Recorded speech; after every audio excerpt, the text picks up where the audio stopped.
Tamoliūnas negrįžo, Zenonas Kokinas negrįžo, Pranas Juškevičius negrįžo. Pagal NKVD planą 1941 metais turėjo būti suregistruota, o tai reiškia areštuota apie 320 000 buvusių tautinių partijų ir organizacijų narių, kurie kartu su savo šeimomis sudarė apie 50% visos lietuvių tautos. 41 metų birželio 14 diena mums lietuviams yra labai skaudi diena. Ta diena prasidėjo masiniai trėmimai ir lietuvių tautos naikinimas. Sovietams tai buvo tik apšilimas ir repeticija prieš dar laukiančius didžiuosius trėmimus, kurie neabejotinai būtų įvykę jau tais pačiais metais. Ir tik tais prasidėjęs karas tarp Sovietų Sąjungos ir nacistinės Vokietijos sutrukdė šiuos planus įgyvendinti. Kaip buvo organizuojami trėmimai, kas juos vykdė ir kodėl jie Lietuvą užklupo visiškai netikėtai, apie tai bus šiame pasakojime. 1940–41 metais į NKVD skyrius buvo sutemti buvusių valstybinių įstaigų archyvai, iš kurių tikėtasi gauti žinių apie patriotiškai nusiteikusius Lietuvos piliečius. Bylos buvo apie buvusius policininkus, kalėjimų tarnautojus, buvusius teisėjus, prokurorus, įmonių savininkus, stambius ūkininkus. Kadangi NKVD nemokėjo lietuvių kalbos, Sniečkus paskyrė 20 komjaunuolių archyvams prižiūrėti ir vertėjauti. 41 metais, gegužės 21 dieną, NKVD sušauktame pasitarime, kuriame dalyvavo apskričių viršininkai, transporto, taip pat pasienio viršininkai, buvo aptartas pasirengimas masiniams trėmimams ir areštams. Ta pačia diena buvo išleistas įsakymas apie pasiruošimą išvežimo operacijai. Kaune buvo sudarytas štabas trėmimo operacijai įgyvendinti. Merkulovas, valstybės saugumo pirmojo rango komisaras Berijos patikėtinis, buvo vienas iš Lietuvos trėmimų organizatorių ir vadovų, kuris įsakė pasiruošti lietuvių iš trėmimų į tolimasias SSRS vietas. Iki trėmimų pradžios likus 10 dienų viskas turėjo būti paruošta, numatyti žmonių pervežimo maršrutai, apskaičiuota, kiek reikės vagonų, sudarytas tremtinių pakrovimo planas. Kiekvienai trėmimų grupiai, kurią sudarydavo 4 žmonės, buvo duotas planas deportuoti po 2 šeimas. Kad žinia apie planuojamą operaciją nepasklistų po Lietuvą, trėmimų vykdymo nariai neturėjo teisės palikti tarnybinių patalpų, o sovietiniai aktyvistai apie operaciją sužinojo tik ją vykdant. Lietuvių tautos naikinimo planas buvo išlaikytas paslaptyje iki pat trėmimų dienos. NKVD visą mėnesį stropiausiai registravo moteris, vaikus, vyrus, jų tėvus, kuriuos ketino deportuoti. Dabar dėmesys sutelkiamas ne į atskirų žmonių, o į šeimų naikinimą. Būtent taip turėjo išnykti dešimtmečiais kaupta patirtis ir visa kultūrinė įtaka. Turėjo išnykti geriausia lietuvių dalis, 20 metų ugdytų profesinių grupių, teisininkų, mokytojų, žurnalistų ir kitų. Birželio 13 dieną Berijos pavaduotojas išsiunčia telegramą į Rygą trėmimų koordinatoriams Serovui ir Abakumovui, kurioje nurodyta, kiek ir kur tremtinių išvežti iš Lietuvos. Numatyta išvežti 21 114 žmonių, daugiau kaip pusė į tremtį, likusius į lagerius. Deportacijų kaip represijų išskirtinis bruožas tai, kad jos nukreiptos ne prieš konkretų žmogų, o prieš tam tikrais išankstiniais kriterijais apibrėžtą žmonių grupę. Ir kai kuriais atvejais atitinka genocido apibrėžimą. Sprendimus dėl trėmimų organizavimo priimdavo Sovietų Sąjungos komunistų partijos vadovai, remdamiesi NKVD ir kitų organų rekomendacijomis. Aukštas saugumo darbuotojas Serovas įsako trėmimus vykdyti be triukšmo ir panikos, taip, kad nebūtų jokių demonstracijų ir kitokių išsišokimų.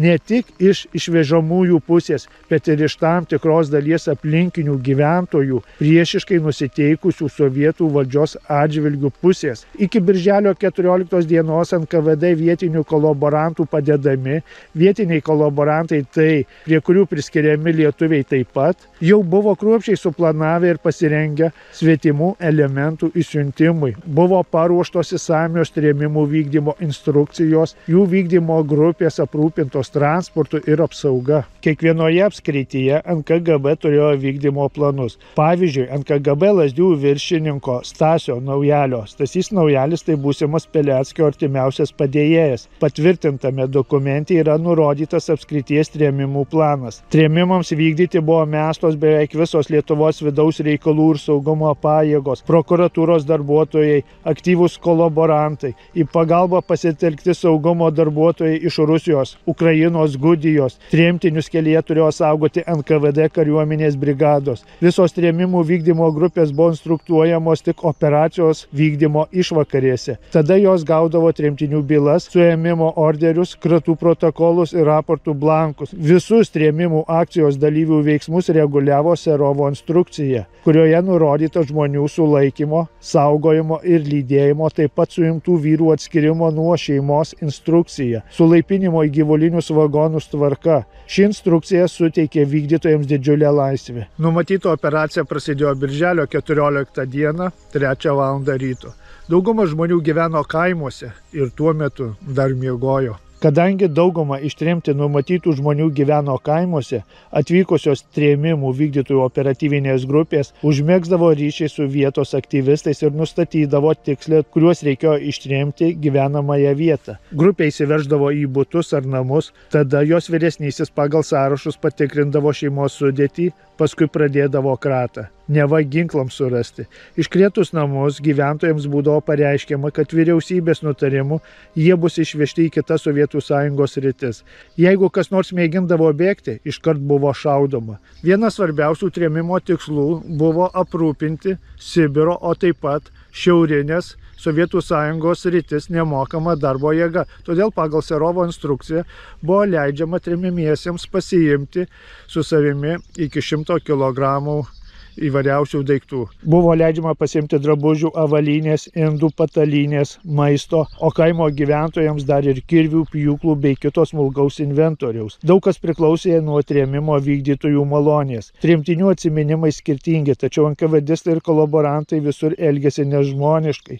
Šis pasakojimas, apie kurį jums pasakoju, tai įvyko daugiau kaip prieš 80 metų. Ir pagalvojau, kad niekas nepasikeitė netgi šiais laikais. Prisiminiau štai ką. Prieš porą metų aš važiavau traukiniu į Prahą ir su manimi važiavo moteris iš Ukrainos. Jai buvo apie 70 metų ir mes įsikalbėjome. Jinai papasakojo, kad gyveno mieste Severodonetskio, rytų Ukrainoje, kuris buvo visiškai sugriautas. Jinai privalėjo išvažiuoti ir jinai pasakė, štai iš mano gyvenimo kas liko, kas yra sukaupta per 50 darbo metų, yra šiame viename lagamine. Jinai su savimi turėjo gana didoką lagaminą ir aš jį užkėliau į bagažo skyrių, jisai galėjo sverti ne daugiau kaip 20 kg. Tai viskas, ką žmogus galėjo su savimi pasiimti per 70 metų. Lygiai tas pats ištiko ir lietuvius, kada reikėjo staigiai susiruošti daiktus ir tik instrukcijose buvo nurodyta iki 100 kg, bet realiai niekas tų 100 kg nedavė su savimi vežtis. Viskas priklausė nuo malonės tų, kurie atėjo tave suimti. Jie galėjo iš vis nieko neleisti, žmonės iš vis be nieko išeidavo, kiti dar kažkiek maisto pasiimdavo, o kitiem net maisto neleisdavo pasiimti. Dėl ko neleisdavo? Todėl, kad paskui galėtų apiplėšti tuos namus. Kuo daugiau liks namuose, tuo daugiau galės apiplėšti. Taip kad realybė buvo visai kitokia, negu instrukcijose buvo nurodyta. Dauguma tremtinių buvo suimti staiga, naktį ar paryčiais, be aiškaus paaiškinimo. Šeimos buvo pažadintos karinės uniformas dėvinčių žmonių, kurie liepė greitai susidėti daiktus. Suimtųjų atsiminimai. Į duris beldėsi labai garsiai, vos nelaužė. Mama atidarė, stovi kareiviai su automatais. Pasakė, ruoškitės, turit 1 valandą. Tremtinys G. Pranskus iš Oniškio prisimena. Mūsų šeimai leido pasiimti 2 pagalvius ir 1 apklotą. Iš drabužių nebuvo galima nieko daugiau pasiimti.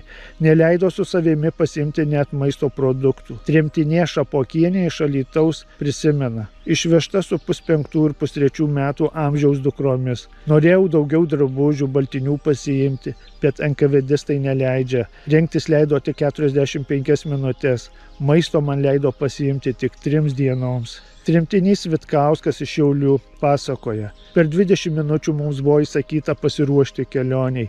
Daiktų leido pasiimti 100 kg visai šeimai. Tremtinė Makaraitė iš Žvingių kaimo prie Tauragės. Liepė mums pasiruošti per pusę valandos. Mes visiškai pasimetėme. Mama nualpo. Tada karininkas liepė kareiviams viską dėti į maišus, rišti į ryšulius. Į Sibirą išvežė be jokio šiltesnio drabužio. Tokių atsiminimų yra gausybė.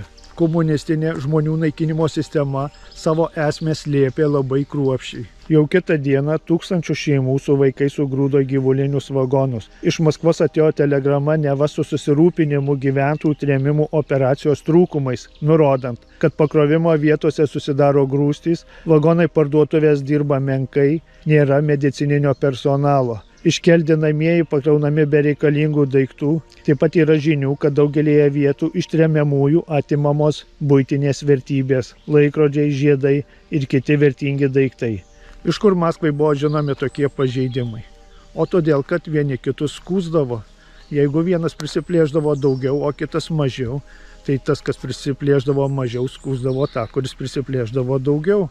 Vieni kitus ėdė. Kaip galėjo būti vagonai parduotuvės tremiamiems žmonėms, kuriuos sugrūdo į gyvulinius vagonus ir laikė uždarytus? Šiaulių, Alytaus, Naujosios Vilnios ir kitose stotyse žmonės vagonuose buvo laikomi vidutiniškai po 3-4 dienas, iki bus suvežtos visos tremiamos šeimos ir suformuoti ešelonai. Tik buvęs tremtinys Gustainis prisimena buvus vagoną, kuriame išvažiavus iš Lietuvos prekiavo cukrumi, bet ir jo atsargos greitai baigėsi. Kalba apie tremtiniais mažai besirūpinusį medicinos personalą tebe buvo priedanga, stengiantis nuslėpti tikrovę, išvežamų nešių moterų, kūdikių, senelių ir visų kitų žmonių kančias, antisanitarinės sąlygas, oro vagonuose trūkumą. Tremtinys iš Abromaičių šeimos Alytaus rajone atsimena. Į mūsų pilną vagoną dar įgrūdo Valinčių, Alytaus milicininkas su šeima. Birželio 17 ešelonas pajudėjo Kauno link. Žmonės paskutinį kartą žvelgė į savo kaimus. Vienas liudininkas prisimindamas birželio 14 dienos trėmimus pasakoja. Dūkšto geležinkelio stotyje.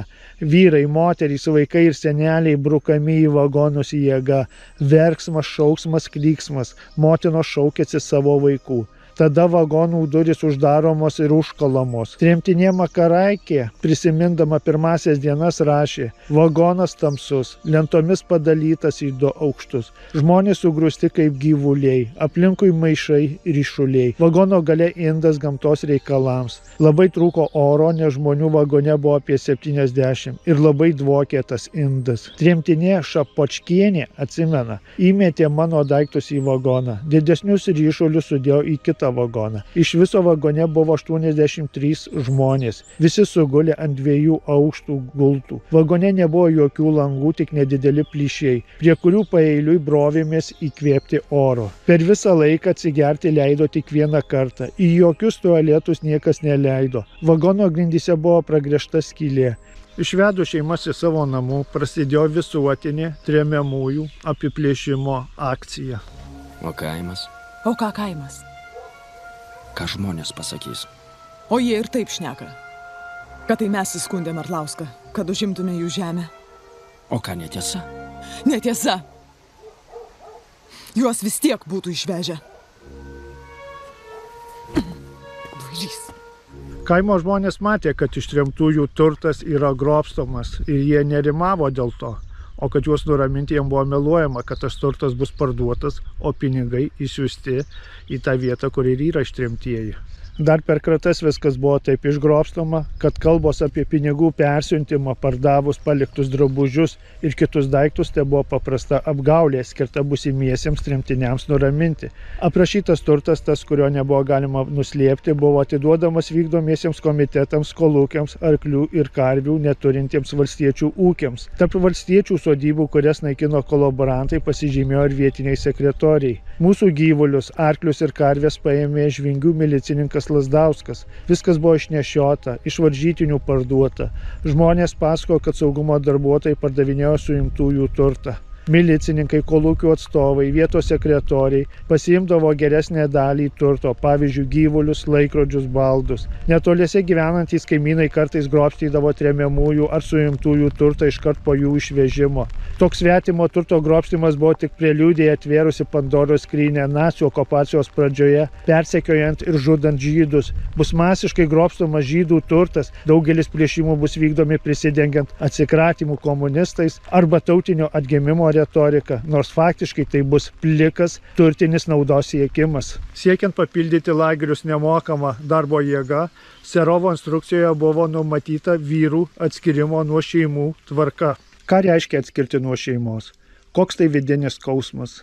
Neabejoju, kad jūs visi mylite savo šeimas ir minutėlį užsimerkite ir įsivaizduokite vaizdinį, kaip nuo jūsų atskiria jūsų šeimą.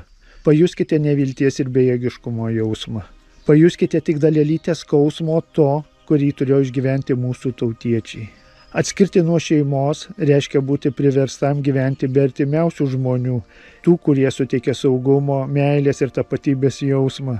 Tai ne tik fizinis atstumas, bet ir gilus emocinis praradimas, dažnai lydimas netikrumo, baimės ir ilgesio.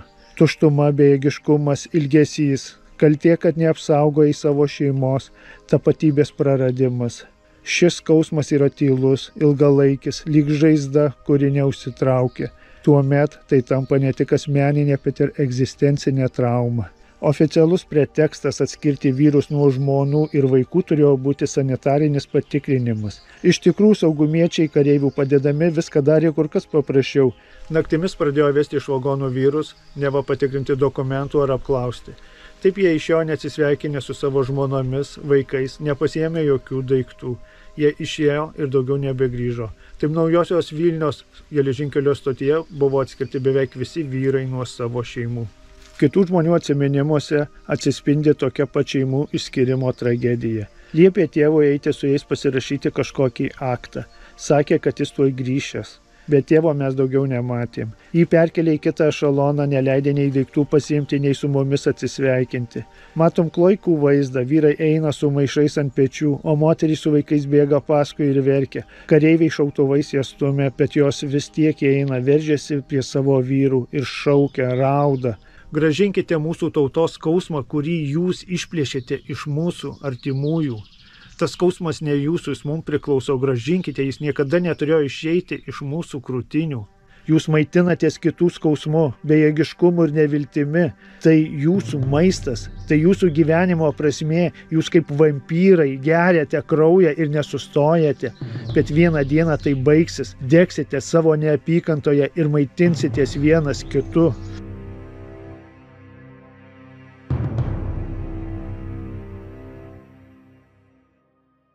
Nepasisekė okupantams be mažiausios maišaties, triukšmo bei panikos išvežti tremtinių. Stotyse rinkdavosi išvežamų žmonių giminaičiai ir draugai. Daugiausiai jų susirinko Naujojoje Vilnioje, kur birželio 15-19 dienomis buvo sutelkta daugybė tremtinių. Daug žmonių ateidavo iš Vilniaus, prisimena Makaraitė. Gal ir iš kitur ateidavo, ieškojo giminių, pažįstamų, klausinėjo, ar nėra vagonuose tokių ir tokių pavardžių. Daugumai ešalonų jau pajudėjus į Sibirą ir šiaurės rajonus, NKGB ėmėsi derinti savo statistikos duomenis, kurie buvo labai supainioti. Iš Lietuvos išsiųsta 17 ešalonų. Per pirmąją masinio trėmimo operaciją išvežti 17 495 žmonės. Šiuo metu nustatyta ne mažiau kaip 16 136 tremtinių likimas. Iš Lietuvos daugiausia žmonių ištremta į Altajaus kraštą, gerokai mažiau į Novosibirsko sritį ir Kazakstaną. Niekas nežinojo, kuriuos veža. Kaip kurie manė, kad tai mirties kelionė. Visi gyveno laukimu, nerimu, nes niekas nežinojo, ar pamatys dar savo artimuosius, ar pamatys kada nors dar savo namus, ar liks gyvi. Kai kurie liudininkai prisimena paskutinį žvilgsnį į gimtąjį kaimą ar miestą, suvokdami, kad galbūt niekada negrįš. Kai traukinys pradėjo judėti, mama žiūrėjo pro mažą plyšį vagono sienoje ir tyliai meldėsi. Atsisukusi į savo dukrai pasakė: tėvynė tolsta, o mes vežami kaip kokie gyvuliai į nežinę. Niekas nieko nesakė, tiesiog važiavom ir važiavom. Kai sustodavom, girdėdavom šūksnius, kartais šūvius, galvojom, kad išveda ir sušaudo. Iš vežamų žmonių buvo kuo žiauriausiai tyčiojamasi. Išvažiavus iš Lietuvos vagonai atidaryti tik Oršoje, o vietoj pagal instrukciją numatyto karšto maisto duodami 2 kibirai vandens visam vagonui. Pusryčiams vėl šaltas ir karštas vanduo, o visa kita iš produktų maitinomės pasiimtų iš namų. Prisiminė buvęs tremtinys Gustainis. Dėl tokių nepakeliamų sąlygų tremtiniai pradėjo mirti. Važiuodami sirgom, neturėjom ką valgyti. Vieną vaiką palaidojom stotelėje, geležinkelio darbininkai padėjo iškasti duobę. Palikom be kryžiaus, be vardo. Vėluodami po 2-4 dienas, kartais ir daugiau, dauguma ešelonų su tremtiniais 41 metų birželio 30 Liepos 9 dieną atvyko į tremties vietas. Tuo metu Lietuvoje baimė būti suimtiems ir išvežtiems privertė tūkstančių žmonių slapstytis. Kai paskutiniai tremtiniai buvo grūdami į vagonus, Utenos apskrityje išgyvenę tremties, 47 vyrai susitelkė į ginkluotą būrį. Pirmieji ginkluotojo pasipriešinimo židiniai atsirado Marijampolės, Rokiškio bei Šiaulių apskrityse. 41 metų birželio 20 dieną Piotras Gladkovas įsakė persekioti pasislėpusius išvežimo išvengusius žmonės. Buvo ketinama apginkluoti trėmimų vykdytojus, vietinius kolaborantus ir į kovą su pirmaisiais partizanais pasitelkti pasienio kariuomenės dalinius. Nespėjo jie to padaryti, nes buvo pradėtas kitas Lietuvos piliečių naikinimo etapas. Šį kartą nacistinės Vokietijos ir šis naikinimas buvo nukreiptas prieš kitą Lietuvos piliečių dalį, prieš žydus. Ačiū visiems, kurie žiūrėjote, ačiū visiems, kurie remiate. Labai dėkingas esu savo rėmėjams, kurių dėka aš galiu kurti tokį turinį. Ačiū, iki kito karto. Ate.